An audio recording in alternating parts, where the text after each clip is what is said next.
Hello दोस्तों, हमारे YouTube channel success life में आप सबका स्वागत है। दोस्तों, आज की इस वीडियो में हम आपको बताएंगे मांस खाना पाप होता है या पुण्य। दोस्तों, अगर आप मांस खाते हैं तो आपको पाप लगता है या पुण्य होता है। आज इस वीडियो में हम आपको यही बताने वाले हैं, एक कथा सुनाएंगे जो कि आपको पता चल जाएगा कि मांस खाने से क्या होता है। यह बात उन दिनों की है जब भगवान श्री कृष्ण अपने बालपन में थे। एक बार जब श्री कृष्ण एक पेड़ के नीचे बैठे बांसुरी बजा रहे थे तो उसी तरह एक हिरन दौड़ता चला आया और उनके पीछे जाकर छुप गया। दोस्तों, वो हिरन बहुत ही घबराया हुआ था। भगवान श्री कृष्ण ने उसके सिर पर हाथ फेरते हुए कहा, क्या हुआ, तुम क्यों छुप रहे हो? उसका पीछा करते हुए एक शिकारी भी वहां आ पहुंचा और बोला, यह मेरा शिकार है, इसे मुझे दे दो, इस पर मेरा अधिकार है। तब भगवान श्री कृष्ण बोले, हर जीवित चीज पर उसका खुद का अधिकार होता है, ना कि किसी का। तब वो शिकारी क्रोध में बोला, यह मेरा शिकार है, इसे मैं पकाकर खाऊंगा। तब भगवान श्री कृष्ण बोले, किसी भी जीव को मारकर खाना पाप की श्रेणी में आता है। क्या तुम पाप के भागी बनना चाहते हो? मांसाहार पुण्य है या पाप, क्या तुम धर्म को नहीं जानते? तब वो शिकारी बोला, मैं तुम्हारे जितना शिक्षित तो नहीं कि यह जानूं कि मांसाहार पुण्य है या पाप, पर मैं ये जानता हूँ कि जब जीव को मारकर खाना इसमें कोई हर्ज नहीं। मांसाहार से तो एक तो वो जीव को जीव बंधन से मुक्त करा रहा है, फिर क्यों मांसाहार से मना किया जाता है?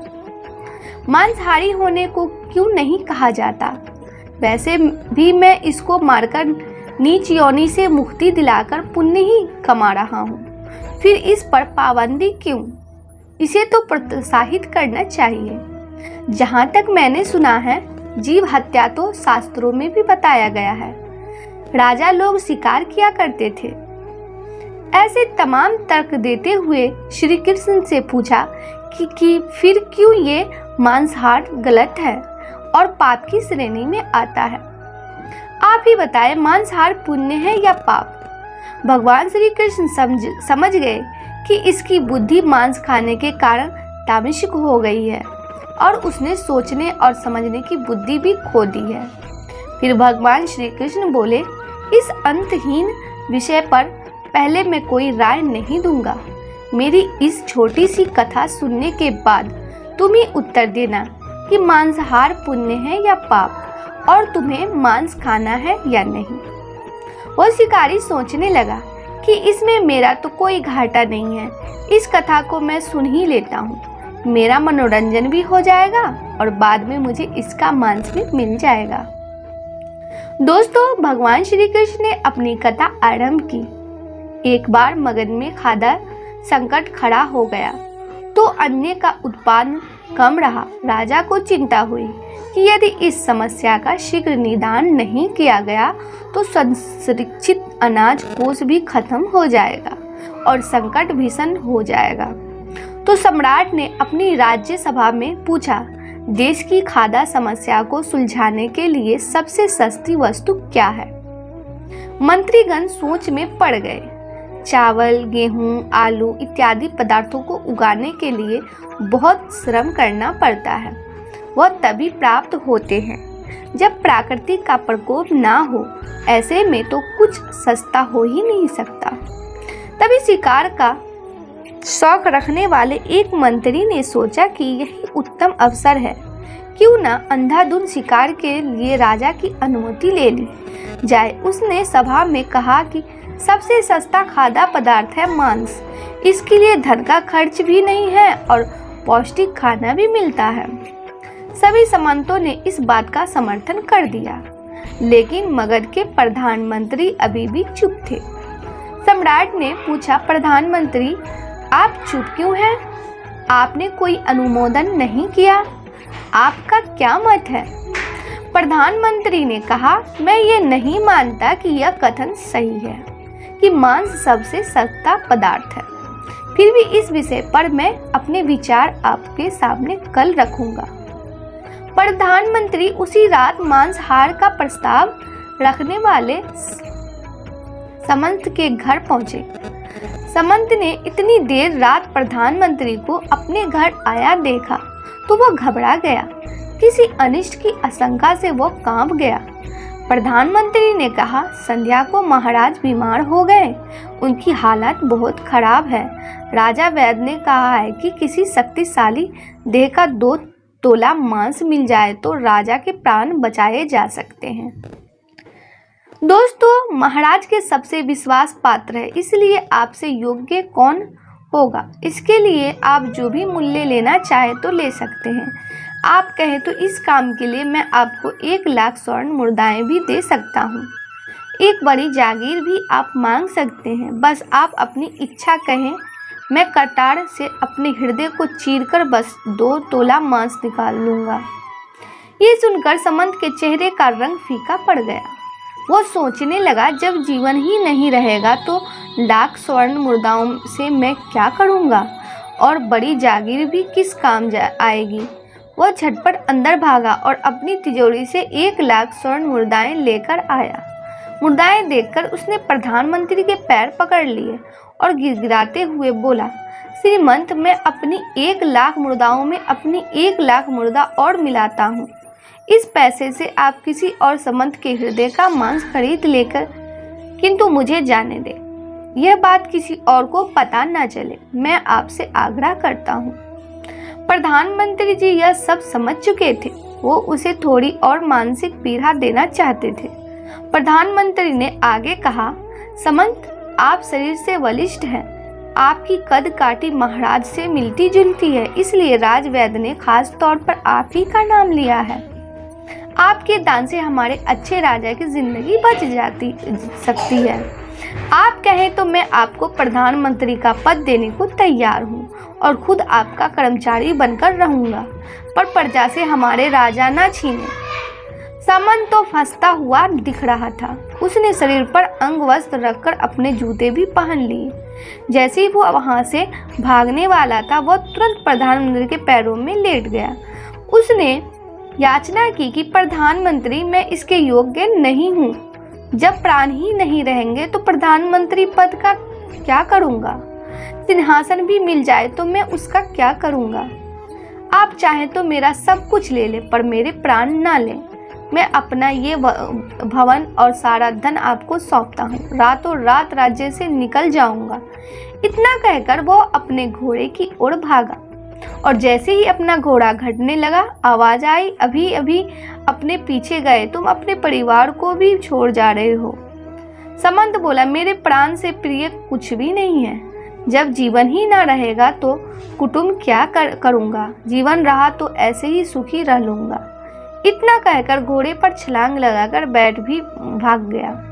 वह भी अभी चलने ही को ही था कि प्रधानमंत्री ने घोड़े की साख पकड़ ली। वो समंत से बोला, भागने की जरूरत नहीं है, आप आराम से घर पर ही रहो, मैं किसी और का प्रयास करता हूँ। यह कहकर प्रधानमंत्री वहां से चले गए।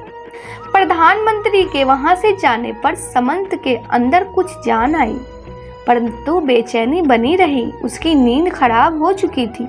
मुर्दाएं लेकर प्रधानमंत्री बारी बारी से सभी समंतों के घर पहुंचे और सभी से राजा के लिए हृदय का 2 तोला मांस मांगा, परंतु कोई भी राजी ना हुआ। सब ने अपने बचाव के लिए प्रधानमंत्री को 1 लाख और 5 लाख मुद्राएं तक दे दी। इस प्रकार प्रधानमंत्री ने एक ही रात में करोड़ों स्वर्ण मुद्राएं जमा कर ली। फिर सुबह होने से पहले ही अपने महल में पहुंच गया। अगले ही दिन राजसभा में सभी समंत समय से पहले ही पहुंच गए। सभी यह जानना चाहते थे कि राजा स्वस्थ है कि नहीं, लेकिन कोई भी किसी से भेद नहीं खोलता था। सबको राजवैद्य की तलाश थी, उनसे ही उन्हें कुछ सूचना मिल सकती थी। प्रधानमंत्री ने सैनिकों को आज्ञा दे रखी थी, जब तक महाराज राजसभा में न आए किसी भी समंत को भी महल से बाहर जाने की आज्ञा नहीं है। राजा सभा में अपनी चिर परिचित गति में आए और अपने सिंहासन पर आकर बैठे। सभी सामंतों ने देखा कहीं से भी राजा उन्हें अस्वस्थ नहीं लगे। उन्हें तो कुछ हुआ ही नहीं था। प्रधानमंत्री ने उनसे झूठ बोला। हर सामंत के मन में यही विचार चल रहा था, पर कोई भी किसी और को कुछ भी नहीं बोल रहा था। तभी प्रधानमंत्री ने राजा के समक्ष 1 करोड़ स्वर्ण मुद्राएं रख दी। राजा ने पूछा, ये स्वर्ण मुद्राएं किसके लिए है और कहां से आई? प्रधानमंत्री ने कहा, 2 तोले मांस के लिए इतनी धनराशि जुटाए हैं, पर मांस ना मिला। अपनी जान बचाने के लिए सामंतों ने ये मुद्राएं दी हैं। अब आप यह विचार कीजिए, मांस कितना सस्ता है। राजा को बात समझ में आ गई। उन्होंने प्रजा को अतिरिक्त परिश्रम करने का निवेदन किया और राजा के अनाज भंडार में से अनाज निकालकर श्रमिकों को दिया गया। उन्होंने पौष्टिक सब्जियों की खेती का तुरंत आदेश दिया। वह 1 करोड़ स्वर्ण मुद्राएं इसी कार्य के लिए और श्रमिकों के कल्याण के लिए खर्च की गई। ऐसे साग सब्जी तेजी से उगी, जिससे प्रजा का कल्याण भी हुआ और पौष्टिकता भी मिली। कुछ समय बाद मौसम अनुकूल हुआ और खेती लहलहाने लगी। इस प्रकार राज्य से खाद्य संकट दूर हो गई। तो मित्रों, जीवन का यह मूल्य भगवान श्री कृष्ण ने हमें इस कथा के जरिए समझाना चाहते हैं कि हम यह न भूलें कि जिस तरह हमें अपनी जान प्यारी है, उसी तरह सभी जीवों को अपनी जान प्रिय होती है। अपने दिल से जानिए पराये दिल का हाल। यदि संसार के संबंधों से मुक्त करने का तर्क सही है, यदि जीव हत्या जीव को संसार बंधन से मुक्त करने का तरीका है, तो अत्याचारी द्वारा किया गया नरसंहार भी मान्य है। वह भी ये तर्क दे सकते हैं कि वो लोग जीवन के कष्ट से आप लोगों को मुक्त कर रहे हैं। अगर उसके लिए वह जीव बोझ होता तो कभी भी अपनी जान बचाने के लिए संघर्ष नहीं करता, आपसे भागता नहीं। जो आपके सामने असहाय हो जाता है, उसे प्राण गंवाने पड़ते हैं। जिन जीवों को मारकर आप खा रहे हैं, उन्हें तो प्राण बचाने का अवसर भी नहीं मिलता। बर्बरता सिर्फ वही नहीं है जहाँ सिर्फ मानव का रक्त बहता है। बर्बरता उसे भी कही जाती है जहाँ स्वास्थ्य के लिए किसी जीव की हत्या कर दी जाती है। हम अंत समय में जिंदगी भर के पापों के लिए जिंदगी भर सुकर्म करने की कोशिश करते हैं, परंतु हम यह भूल जाते हैं कि जब हम जीव हमारे लिए काटा गया और हमारे लिए तड़पा, उस श्राप हमें इस जीवन में नहीं बल्कि अगले जीवन तक नहीं छोड़ता। परमात्मा से यह ज्ञान पाकर शिकारी परिपूर्ण हो गया और उसे ज्ञान की प्राप्ति हो गई और वह जान गया कि महानता जीवन के लिए लेने में नहीं बल्कि जीवन देने में है। शिकारी भगवान के आगे हाथ जोड़कर वहां से चला गया और उसने कसम खा ली कि वो अपने संपूर्ण जीवन में किसी को भी कभी चोट नहीं पहुंचाएगा।